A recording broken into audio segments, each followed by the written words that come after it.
So now you first start with a parental strand of DNA. In this, we have our nitrogenous bases. Guanine is always paired with cytosine, and thymine is always paired to adenine. This is to create the uniform length of the helix rungs, and is how DNA is able to replicate so efficiently because these base pairs will always match up. One of the DNA sides is a 3' to a 5'. The other side of the DNA runs 3' to 5' in the opposite direction, which is also known as the anti-parallel strand. Now the direction this 3' to 5' goes depends on the orientation of the sugar. If we look up at a close-up of a nucleotide, we see the pentagon sugar shape and label the carbons.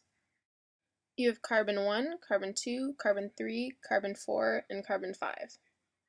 So again, if we look at how the sugar is oriented, the 3' is on the bottom of the pentagon and the 5' is at the top, so to speak, and so that's why it runs 3' to 5' in one direction. Now what separates the two strands is the enzyme helicase, which breaks apart the hydrogen bonds between the nitrogenous bases. This is what forms what's called the replication fork, which is what you see dividing here. To keep the DNA from falling apart, we have single-stranded DNA binding proteins, which holds the DNA strands together.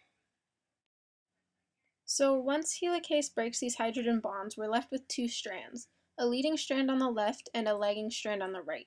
What makes this difference is how nucleotides are added onto the strand. A leading strand goes from 3' to 5', and DNA polymerase, which is what you see in the yellow, is only able to add nucleotides onto the 3' side of the strand.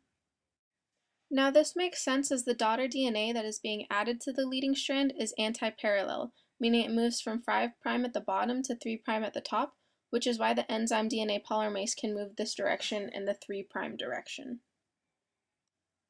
Now the lagging strand works differently, as again, nucleotides can only be added to the 3' side. If the daughter strand is moving anti-parallel, it is only able to add nucleotides in the opposite direction. Primase, as seen in the purple, is an enzyme that allows this action. The initial nucleotide is produced, and your DNA polymerase can then add more segments onto it in the opposite direction. These separate fragments are called Okazaki fragments, and here is another creation of another fragment.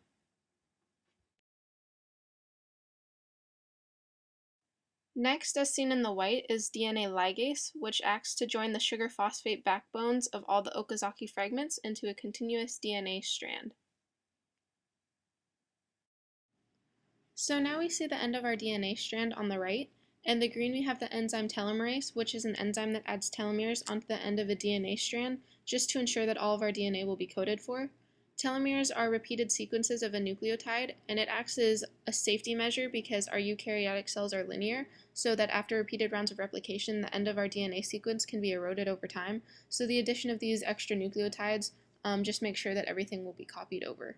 When erosion happens here, where you will see the two end nucleotides eroded.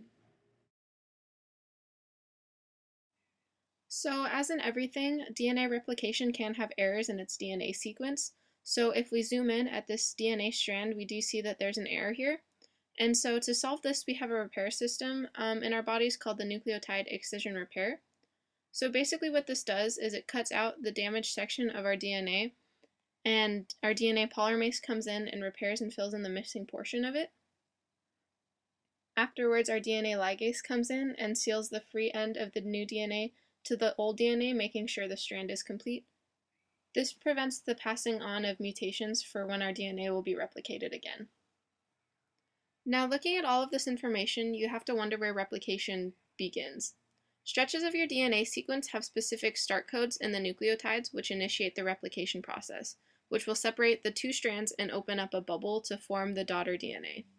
This replication bubble allows DNA replication to start from two opposite ends, which also helps speed up the process. And that's DNA replication.